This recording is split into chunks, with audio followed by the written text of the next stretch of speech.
1 minute, 1 minute. I do all the weird stuff so everybody hears me.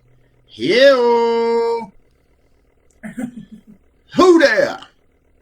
All right. Hey, I think we're on. I've been acting a fool, and it's Monday night, 6 o'clock. Had a stressful day. Work kick your butt. Hey, sit down, take a little break. Right? We got another warrior in here coming to share a story. We've talked a little bit. I get to hear it firsthand, just like yous do. So we don't know everything it's going to say, which I love that, right? But we have had a little chance to talk, and we're all on the same level, right? So we want y'all to, like this, share this. Hey, most of all, our sister's come out. She's going to pour her heart out to you. She's going to tell you some things that probably went on in her life and how she's got to where she's at today. And hey, encourage her, right? She's here to encourage you all. That's what we do this for. That's what we started this for, is to come out and to be an encouragement to our community. We believe it's helped because I run into people that I don't even know that say they watch this program. They're not addicts. They don't have family members that are addicts, but they watch this program and they're encouraged. We know already seeing some brothers checking in, got the sign crew watching. So, hey, we appreciate y'all tuning in. As always, we'd like to thank Tennessee Department of Mental Health and Substance Abuse Services for allowing me to do this. That's who my grant runs through, or who my grant comes from, and my grant runs through the STAND program with Trent Coffee. And we always want to thank them for allowing us to do this and for coming out and just giving us the stuff we need to try to be a help. I remember when this all started, Trent said, Randy, what do we need? People are sick. People are hurting out there. What do you need to do? And this is what we're doing. And through that, we've seen a lot of other people jumping in and doing the same videos. I like it when Ben Garrett said it just seemed like out of nowhere, people quit hiding and they started just sharing their stories. He said he's seen them at the gas station. He's seen them at the hospital, at the churches. Everybody's opening up and saying, hey, listen, we've all made mistakes. Everybody has a problem no one can fix but God. Okay? So, in the next few weeks, we're going to have one of our brothers coming on. He's going to be sharing a story. And we want to encourage our brothers and sisters, right? We want everybody to come together, even though we might have some different ideas on some things. There's many pathways to recovery. I have met people that said, hey, I just quit. Man, I wish I could have done that, but I didn't. I've met people that went to 30-day rehab. Met people that went to 2-year rehab. I've met people that went to 15 different rehabs. I've seen people with money. I've seen people with nothing. I have watched a million different ways for people to get clean, right? And through this, I've learned the main common denominator with a lot of these people is the same thing that I give all credit to. God has changed my life. November 11th, 2012 at 7:17 out of Ephesians 2. But God, who is rich in mercy, for his great love where he loved us, even when we were dead in sin, has quickened us together with Christ. By grace you're saved. And that's what me and my sister was talking about here just a minute. As my big boss, Dr. Monty Burke, says, the opposite of addiction is connection. So we're here to connect with you tonight. I could talk all night long. Everybody knows that. Sis, I'm going to give it to you. Don't read the comments. Speak to the camera. And they're yours. Hey, I'll see y'all in a little bit.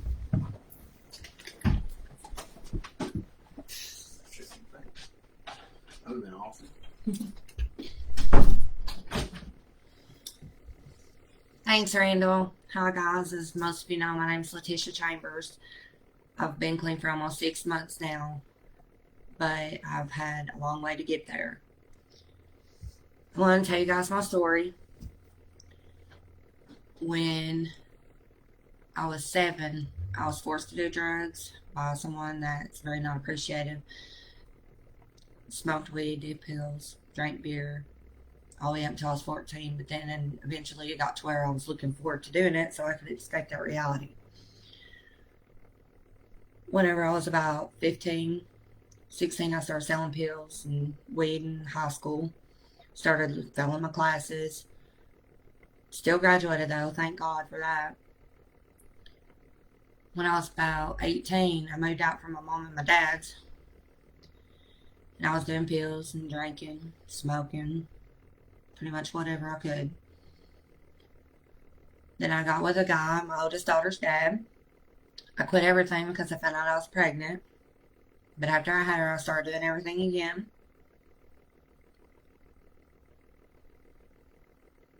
And then I left him and got with somebody else that was just as bad, worse actually, very abusive and everything, and just led me to do more drugs.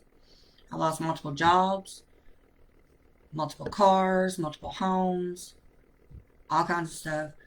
Moved to Florida after my second daughter was born, and I tried cocaine for the first time. I was 21 years old. I was shooting it up. I went down to Florida wearing a pair of 16 pants and come back home within a month wearing a zero. And almost killed me. I wanted to quit, but I didn't want to because that's all I knew. Then in 2012, I started getting into some trouble. I went to jail for drug paraphernalia, doing everything. I was on morphine and all kinds of stuff. Stayed on drugs for a long time. Didn't want anything to do with my kids or my family. Kept doing them. I couldn't keep a job. I couldn't keep money. So I started stealing stuff or trading everything that I had for it. Went to jail in 2017 for possession of Schedule 2 methamphetamine with intent to resell. I had a half ounce, plus paraphernalia, plus everything, and I stayed a year in jail. I was sober then. Went through 2 states in jail. Got out October the 1st. Stayed clean for about 2 months. Started doing meth, using the needle. Went to jail for my first violation in November. Stayed Thanksgiving. My oldest daughter was in with me. She went to her dad's that time. Got out. Hit it just as hard as I did before. Tried to make deals with God to get me out of jail. And I'd quit, but I'd get out of jail, but I wouldn't quit. In March of 2019, I lost everything. I lost my home, my job, my kid. I lost it all. And I stayed like that for a really long time. And then March 2020, my dad disowned me pretty much, typical tough love thing, my dad called it. I got tired of it. I got tired of the abuse, the toxic people, the toxic relationships that I had. I was always getting in fights, running from the law, ducking and dodging from my mom, my aunt, my brothers, my sisters. I didn't want anything to do with them because they didn't have what I wanted at that time, and that was drugs. Finally met Chelsea. She's been my best friend for years. I don't know if she's listening or not, but she got back from rehab. She was talking to me about it, how good it was, stuff, and I wanted to go. I wanted to go so bad, but I couldn't find the courage to. Until I started having dreams that I was watching myself overdose and die in a ditch beside the river. It was bad. Went to rehab.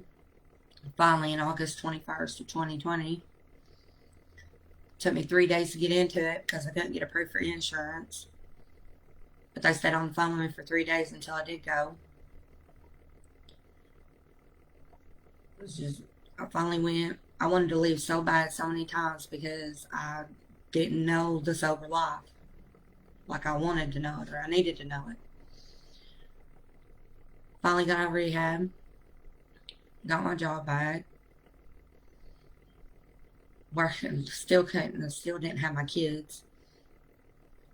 My dad got sick. My dad was really proud of me, but he was afraid I was going to mess up. I was afraid I was going to mess up. I stayed with my friend Penny for months. Then I finally decided that I needed to get my own place because my dad was encouraging me to. Got my own place. Got a car. Doing everything I needed to. Then my dad calls me and tells me the bad news. That he was sick with cancer. And then all of a sudden, my youngest daughter came down with the coronavirus, and she was quarantined, so my dad sent her up there with me. A few days after she got sent home with me, my dad died on my birthday, January 14th. All I could do was cry, and I wanted to go use so bad. But I remember the last promise that I made to my dad, and that was that I was going to make him proud. And so I looked over in the passenger seat after leaving my dad's, and I asked my daughter if she wanted to go to Wall Builders with me. She didn't know what it was, and I told her what it was for her. And she said, "Yeah, Mom, let's go." So I went to Wall Builders the day that my dad died instead of using it, and I know that he would have been proud of me then. And I've been clean for going on 6 months now. I came out of rehab September 17th of 2020. And I've been clean ever since, going to meetings, going to church. But it's still really hard because I still think about them days. But I always think back of everything that I've also lost. Just because one bad thing happens in your life doesn't mean that you can't make it right.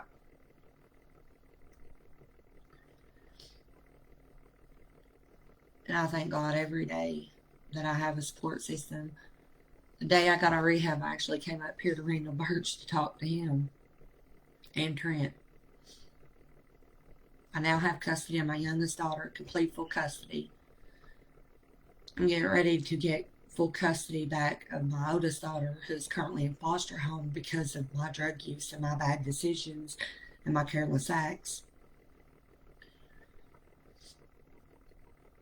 It's just, and I keep my motivation every day by thinking, God, I can't go back to that, because if I do, I know what's going to happen. So I'm here to encourage everybody today that wants to be clean or knows that they need to be clean but aren't ready yet, that it's not going to be on your time, it's going to be on God's time. But you got to know when that time is, because if you don't, then it could be too late. And I'm glad and I'm thankful to everybody for all the prayers that they have done for me and given toward God for me to help me keep moving forward.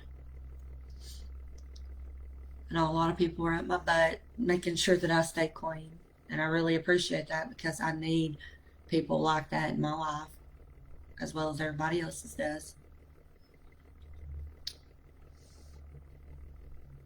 I appreciate every one of you guys that are listening. I know it's a short story, but this is my first time. It's just, I've been in and out of jail a lot on drugs, and it's not worth it. It's really not. So hopefully this story will help somebody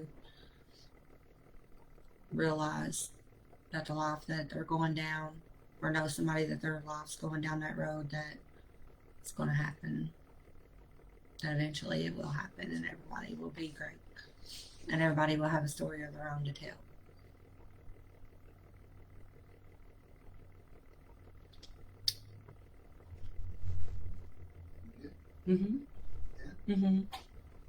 Like I said, it's short.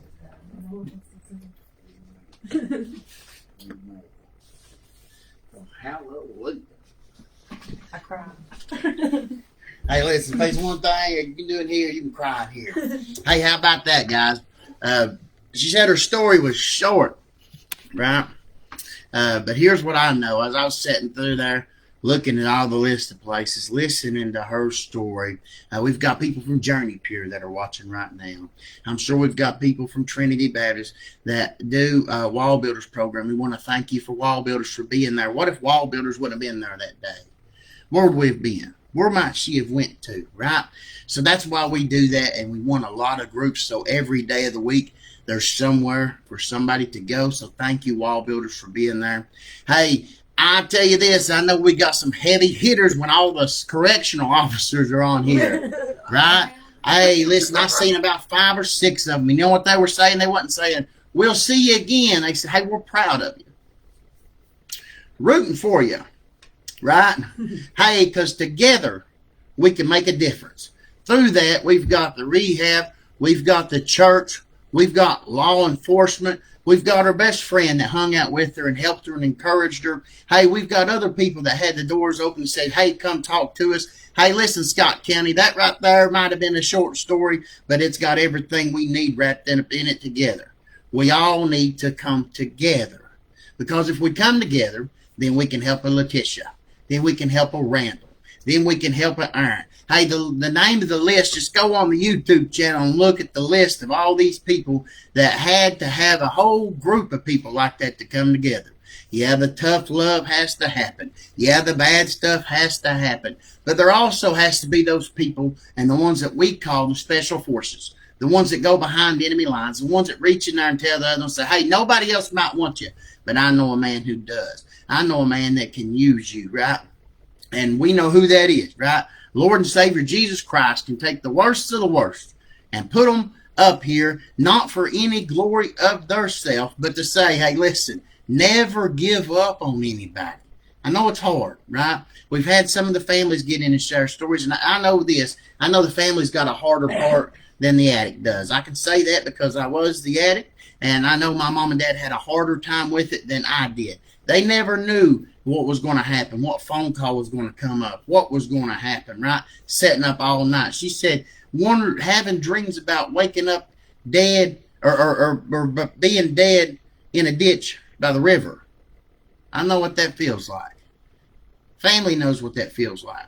So that's why we come on here and we share stories just to say, hey, listen, if you're out there, you're listening, you're struggling, you think nobody else wants you, you think there's nobody that can help you, hey, reach out. We might not be able to do anything, but we can be a ear to listen to, right? We might be able to connect with somebody. I know we've got Trish always working. I wear Trish out on the phone. Hey, even if it's something she might not be able to do, I am not scared to call and to beg for help for people from our community.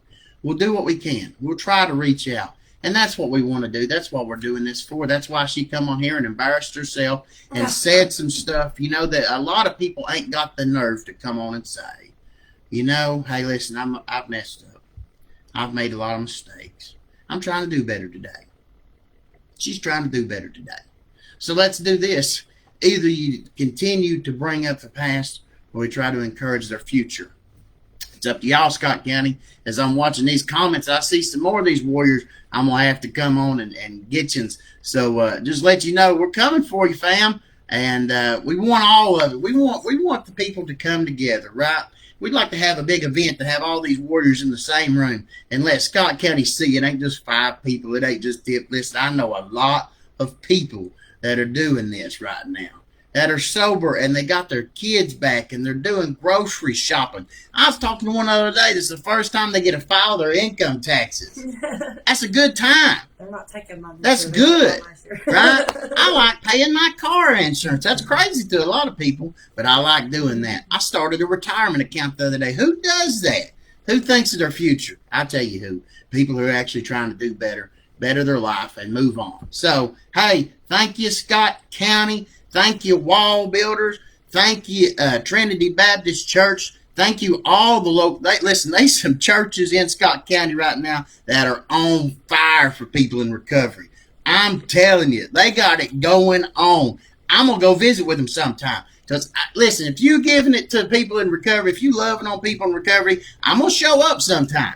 Because that's what I like to do. I like to find people. I tell them I ain't no bass fisherman. I like catfish. So we looking for some catfish. If you're a catfish, holler at us, right? Hey, we appreciate law enforcement for tuning in. Hey, we ain't on different sides no more, right? We ain't on different sides. She ain't got nothing to hide. I ain't got nothing to hide, right? We want to help our community. I want a safe place for my daughter to grow up, Scott County. That's what I want. I don't want Addie to have to worry about this stuff. That's what I want. So if you're in that, if you want to help us, you holler at us. We've already got people that reach out and that say, hey, we want to help. So, hey, we're going to find something for everybody to do. I've got a house sitting right here next to me that we want to buy and start putting some programs here to help some people, right? To have a solid place. So we're going to try to do some things, but it's going to take all of us. So I'm going to get off here. I'm going to find me something to eat. I love every one of you. We'll see you next week at 6 o'clock. We already got another heavy hitter lined up. I'll let you know who it is Sunday. I love you.